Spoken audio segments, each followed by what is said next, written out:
अस्सलामु अलैकुम वरहमतुल्लाहि तआला वबरकातुह।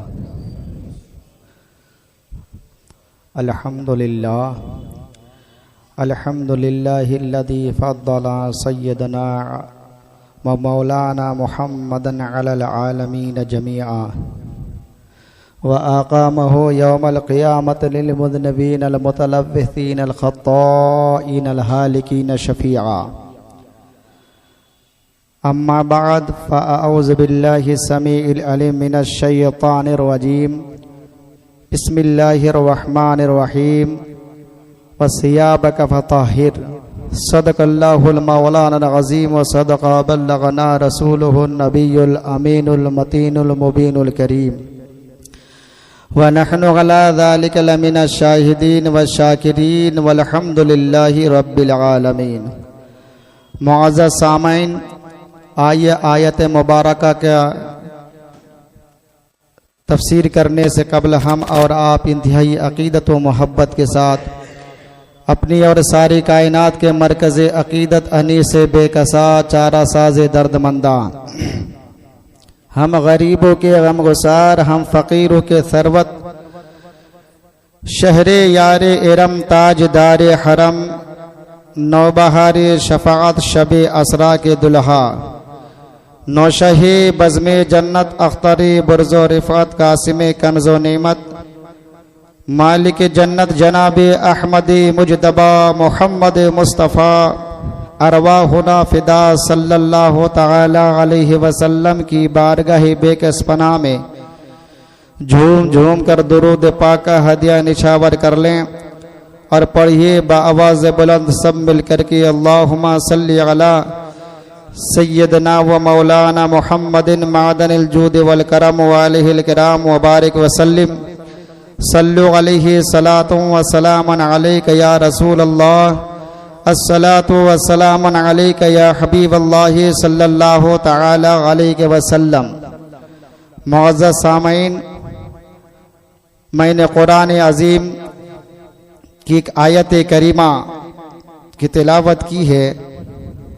अल्लाह तबारक व तआला इरशाद फरमाता है, वसियाबका फ़तहिर, यानी अपने कपड़ों को पाक करो। माक़बल में मैंने उन चीज़ों का तज़किरा किया था जिससे नापाकी को दूर किया जाता है, और आज आयत करीमा की मुनासिबत से कुरान और अहादीस मुबारका सल्लल्लाहु ताला अलैहि वसल्लम की रोशनी में उन नापाकी को बयान करूंगा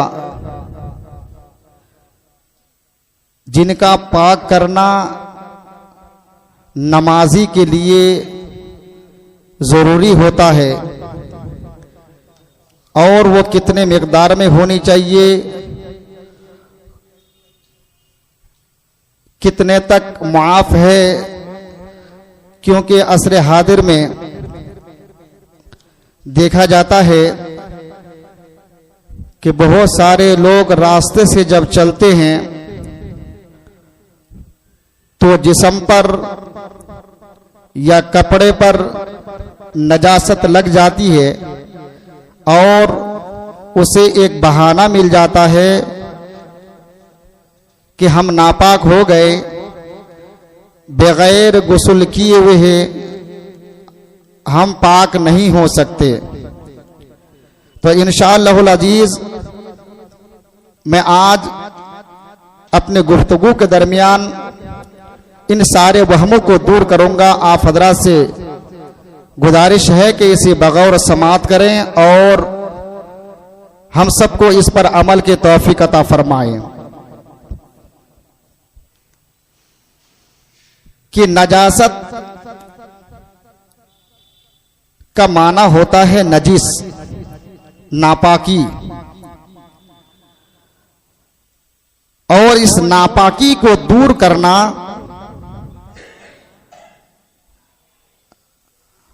वाजिब है, जरूरी है किसी नमाजी की बदन से और उसके कपड़े से और उस जगह से नजासत को दूर करना है जिस जगह वो इंसान नमाज पढ़ता है, यानी नमाज की जगह का पाक होना। तो नजासत ये जो नापाकी होती है इसकी दो किस्में हैं। एक नजासत हुक्मिया कहलाता है और एक नजासत हकीकिया। नजासत हुक्मिया उस नजासत को कहते हैं कि इंसान की वो हालत जिसमें नमाज पढ़ना, कुरान करीम की तिलावत करना ये जायज नहीं है। ये नजासत हुक्मिया कहलाता है। और नजासत हकीकिया उस नजासत को कहते हैं कि जो चीज इंसान से व जिससे इंसान नफरत करता है, कि अपने बदन, कपड़ों में या खाने पीने की चीजों से इंसान बचाता है, ये इंसान इस नजासत को नजासत हकीकिया कहलाते हैं। अब इसकी भी दो सूरतें निकलती हैं कि इस नजासत को, इस गंदगी को हम कैसे दूर करें। तो इस गंदगी को दूर करने के लिए फुक़हा इस्लाम ने बयान किया है कि इस गंदगी को, इस नापाकी को पानी के जरिए से दूर किया जाता है, या फिर अगर पानी मैसर नहीं है तो उसके मुकाबले में हर बहने वाले चीज जो उस नजासत को, उस नापाकी को दूर कर दे, जिसके अंदर बहने की सलाहियत रखे। मिसाल के तौर पर जैसे सिरका हो गया या फिर गुलाब का पानी, इससे भी नापाकी को दूर किया जा सकता है। बरखिलाफ उसके कि जैसे कोई चिकनी चीज हो गई या फिर चर्बी या तेल या घी, तो इन चीजों से आप नापाकी को दूर नहीं कर सकते, क्योंकि इन चीजों के अंदर बहने की सलाहियत नहीं है।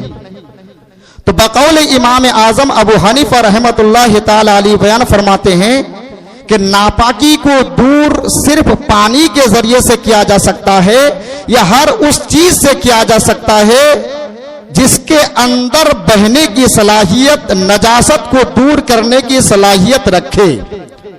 तो घी है, तेल है, ये नजासत को दूर नहीं कर सकती, क्योंकि जितना ही इसको नजासत को हम दूर करेंगे उतना ही वो नजासत, गंदगी, वो नापाकी फैलती जाएगी।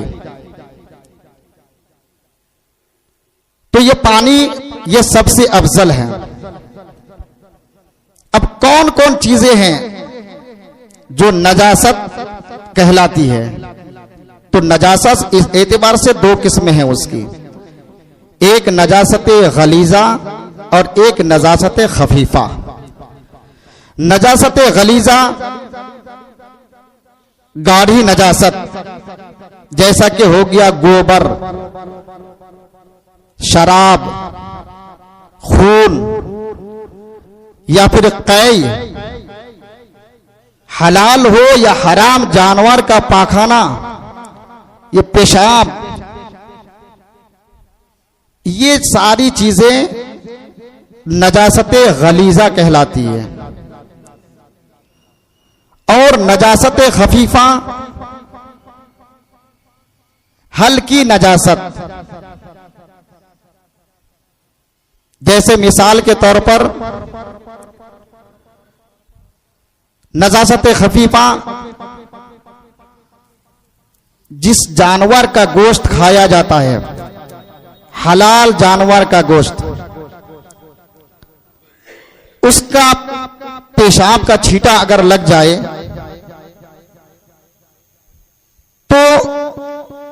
ये नजासत खफीफा में शुमार करते हैं। तो नजासत खफीफा और नजासत गलीजा अगर लग जाए किसी के जिस्म पर तो उसकी मिकदार क्या है। आप रास्ते से चल रहे हैं और चलते चलते जिस्म पर या कपड़े पर गोबर लग गया या पाखाना लग गया, तो कपड़ा किस वक्त उस कपड़े को धोना वाजिब है,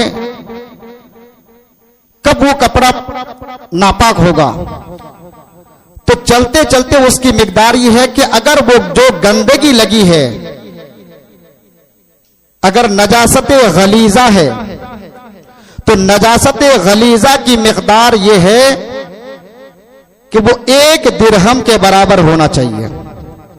1 दिरहम का मतलब 1 रुपया। उसके मिकदार अगर आपके जिस्म पर या आपके कपड़े पर नापा की लग गई या उससे कम, तो ये माफ है। आप उस हालत में आप नमाज पढ़ सकते हैं, उस हालत में आप कुरान की तिलावत कर सकते हैं, उस हालत में आप तवाफ़े काबा कर सकते हैं। यानी ये आपके लिए ये रुख्सत है। और अगर नजासत गलीजा 1 दिरहम से आगे बढ़ जाए, ज्यादा लग जाए, तो उसका धुलना हर हाल में वाजिब है। बगैर धुले हुए वो कपड़ा पाक नहीं हो सकता है, और ना ही बदन पाक हो सकता है, और ना ही उस जगह पाक हो सकती है। ये नजासत गलीजा की मिकदार है। 1 दिरहम यानी 1 रुपया के बराबर अगर नजासत गोबर या पाखाना या खून अगर लग गया, या 1 दिरहम से अगर कम लगा है, तो माफ है। उस हालत में अगर कोई नमाज पढ़ना चाहे, नमाज अदा करना चाहे, तो नमाज अदा कर सकता है। और अगर 1 दिरहम से आगे बढ़ जाए, तजावुज कर जाए, 1 दिरहम से ज्यादा लग जाए, तो फिर उस हालत में आपको नमाज पढ़ने की इजाजत नहीं है, बल्कि उस कपड़े का धोना वाजिब है। बगैर धुले हुए उस कपड़े का इस्तेमाल आप नहीं कर सकते। तो ये नजासत गलीजा गाढ़ी नजासत के मुतालिक ये हुक्म था। और एक है नजासत खफीफा, जिसे हम हल्की नजासत कहते हैं, और खुद ही ये लफ्ज अपना माना खुद बताता है कि हल्की नजासत अगर लग जाए तो उसके लिए हुक्म क्या है। तो नजासत खफीफा अगर किसी के जिस्म पर लग जाए तो देखा जाएगा कि कितने हिस्से पर लगा है। अगर कपड़े के किसी हिस्से पर लग गया तो उस हिस्से के 4 हिस्से किए जाएंगे। मिसाल के तौर पर अगर आस्तीन में नजासत लगी है तो आस्तीन के 4 हिस्से किए जाएंगे, और उसका चौथे हिस्से के बराबर अगर नजासत खफीफा लगी है तब तो माफ है। और अगर उससे ज्यादा लग जाए तो फिर वो नापाक होगा। या दामन में नजासत लग गई है खफीफा, तो उस दामन के 4 हिस्से किए जाएंगे, और 4 हिस्से में चौथा हिस्से के बराबर अगर नजासत लगी है तो रुख्सत है। उस हालत में आप नमाज पढ़ सकते हैं, धुलना जरूरी नहीं है। अगर किसी ने उसी हालत में नमाज अदा कर ली, नमाज पढ़ लिया, तो नमाज हो जाएगी। और अगर नजासत खफीफा चौथाई हिस्से से अगर ज्यादा लगी है तो फिर वो नापाक हो जाएगा। बगैर धुले हुए वो कपड़ा पाक नहीं होगा। तो नजासत गलीजा और नजासत खफीफा, नजासत गलीजा यानी गाढ़ी नजासत को कहते हैं। मिसाल के तौर पर बताया, गोबर हो गया, शराब है, खून है, पेशाब है, ये नजासत गलीजा कहलाता है। अगर नजासत गलीजा जिस्म पर या कपड़े के किसी हिस्से पर लग जाए और वो 1 दिरहम से अगर कम लगा है तो उस हालत में आप नमाज पढ़ सकते हैं, कोई दिक्कत नहीं है। और अगर 1 दिरहम से ज्यादा लगे तो हर हाल में उसका धुलना वाजिब है।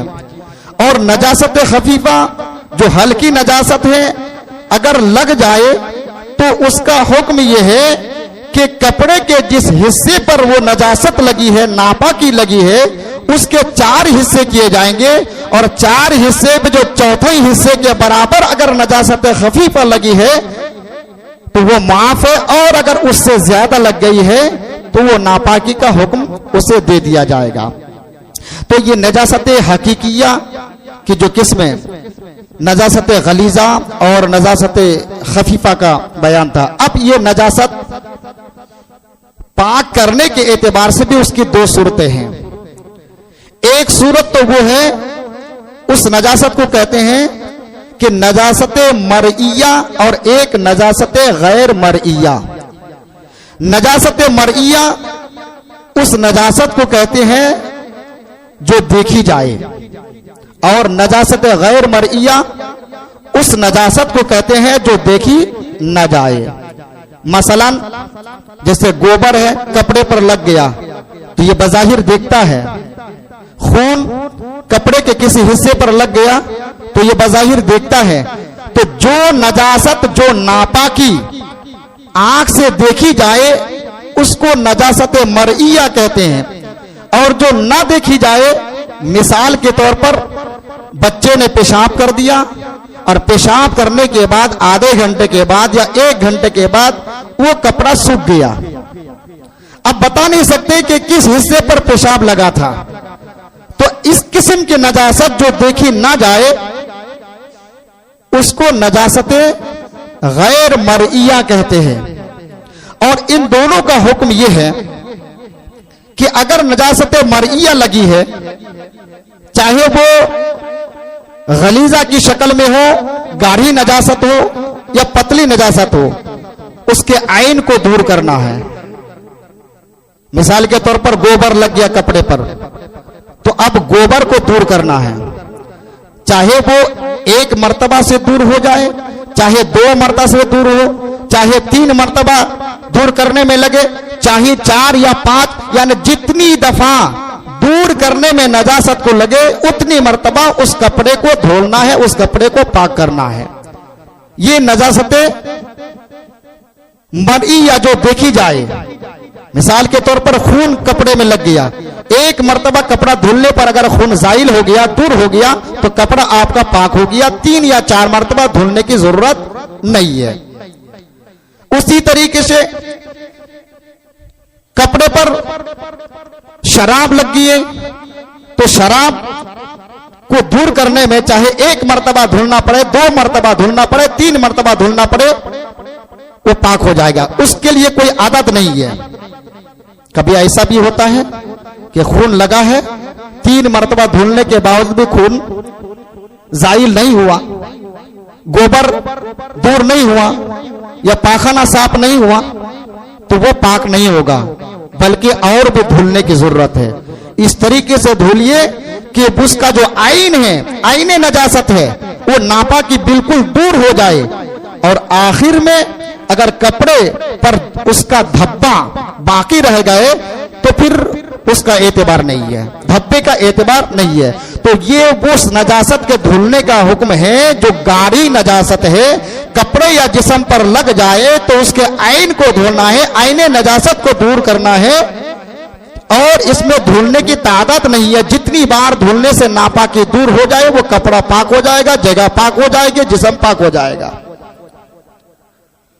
और एक है नजासत गैर मरइया जो नहीं देखी जाती। बच्चे के साथ रात में एक ही बिस्तर पे आप सोए हैं, बच्चे ने पेशाब कर दिया, अब कुर्ता आपका भीग गया या लुंगी भीग गई, और भीगने के बाद फिर वो सूख भी गया, तो कैसे पता चलेगा कि पेशाब कहां लगा था? तो इसको कहते हैं नजासत गैर मरइया। जो देखी नहीं जाती है। इसके पाक करने का तरीका यह है कि 3 मर्तबा इसको अच्छे तरीके से पानी से धुलना है। 3 से कम नहीं होना चाहिए। 3 मर्तबा और अपने वसअत के मुताबिक उसे धुलना है। धुल करके उसको निचोड़िए ताकि पानी का कोई कतरा बाकी ना रहे। फिर 2 मर्तबा धुलिए, फिर उसी तरीके से अच्छे तरीके से धुलने के बाद उसको निचोड़िए ताकि उसके ताकत के बराबर पूरी ताकत लगाए तो पानी ना निकले। और तीसरी मर्तबा भी ऐसा ही करेगा। और अगर किसी ने 1 मर्तबा धुला तो वो कपड़ा पाक नहीं होगा, बल्कि वो कपड़ा जिस कपड़े के साथ मिल जाएगा, लग जाएगा, तो उस कपड़े को भी वो नापाक कर देगा। बहुत सारे हमारे घरों में हमारे माँ बहनें बच्चों के कपड़े धुलते हैं, पेशाब कर देता है या पाखाना कर देता है, तो 1 मर्तबा धुलने के बाद अच्छे कपड़े के साथ मिला देते हैं। तो इसकी वजह से 1 मर्तबा धुलने की वजह से तो ये तो पाक हुआ नहीं, अलबत्ता ये कपड़ा जिस पर लगेगा उसे भी नापाक कर देगा। इसलिए जरूरी है कि जो नजासत जो नापाकी देखी नहीं जाती है वो कम से कम 3 मर्तबा धुलना है। 3 मर्तबा से कम अगर धुलेंगे तो वो पाक नहीं हो सकता है। तो ये नजासत गैर मर्इया धुलने के मुताल्लिक था। अब अगर मिसाल के तौर पर जाड़े का मौसम आ गया, शीशा है या फिर छुरी है, चाकू है, इस पर अगर नजासत लग जाए, ये तो कपड़े के मुतालिक था, जिस्म के मुतालिक, तो ये बयान किया गया कि नजासत मर्इया अगर लगे तो उस नजासत को साफ करना है। नापाकी का हुक्म कब दिया जाएगा? अगर गाढ़ी नजासत लगी है तो 1 रुपया के बराबर अगर किसी कपड़े में लुंगी हो, तहबन हो, कुर्ता हो, पायजामा हो या टोपी हो या रुमाल हो, 1 रुपया के बराबर अगर नजासत लग गई है, नजासत गलीजा गाढ़ी नजासत लग गई है, तो माफ है, उस हालत में आप नमाज पढ़ सकते हैं, इजाजत है। और अगर उससे ज्यादा लगी है तो नापाकी का हुक्म दे दिया जाएगा। जब तक कि उस कपड़े को नहीं धुलेंगे वो कपड़ा पाक नहीं हो सकता। नजासत खफीफा के मुतालिक बयान किया कि उस कपड़े के हिस्से को देखा जाएगा, जिस हिस्से पर वो नजासत लगी है उसके 4 हिस्से करेंगे। मिसाल के तौर पर ये आस्तीन है, ये आस्तीन, इसके 4, अगर इसके किसी हिस्से पे अगर नजासत लगी है तो इसके 4 हिस्से करेंगे।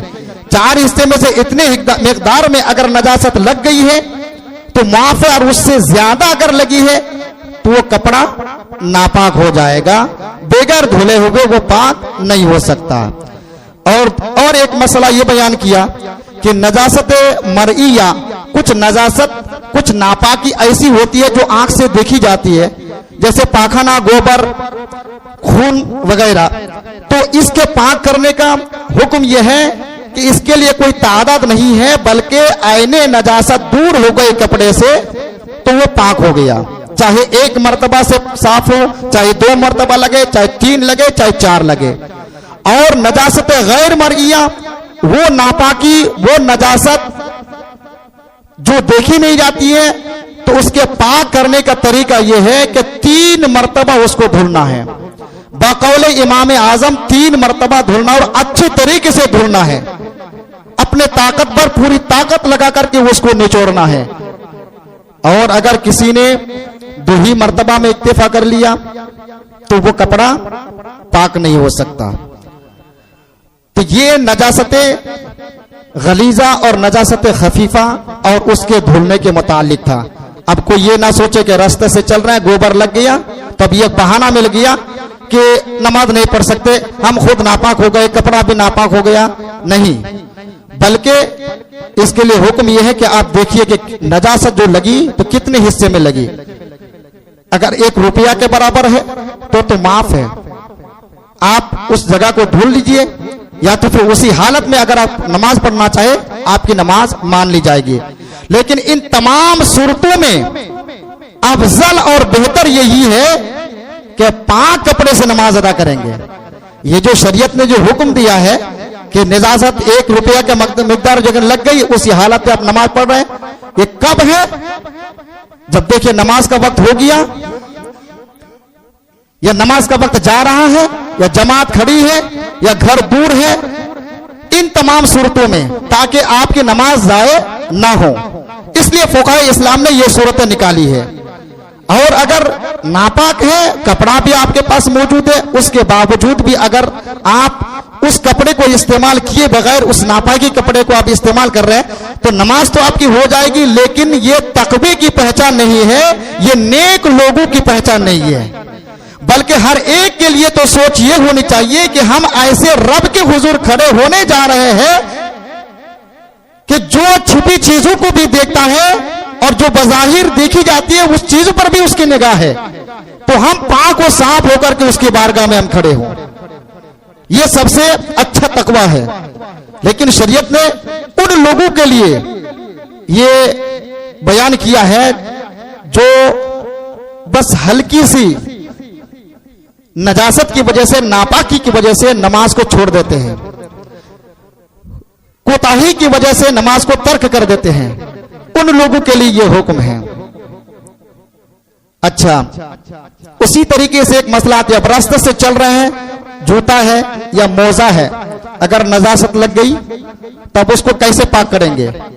तो उसका पाक करने का तरीका यह है कि चलते समय, चलते वक्त अगर मोजे हो या जूते हो, अगर गंदगी लग गई, चाहे वो नजासत गलीजा हो, अगर लग गई, तो उसका पाक करने का तरीका यह है कि जमीन पर उसको अच्छे तरीके से रगड़ दीजिए, जमीन से उसको रगड़ दीजिए, पाक हो जाएगा, उसको धुलने की जरूरत नहीं है।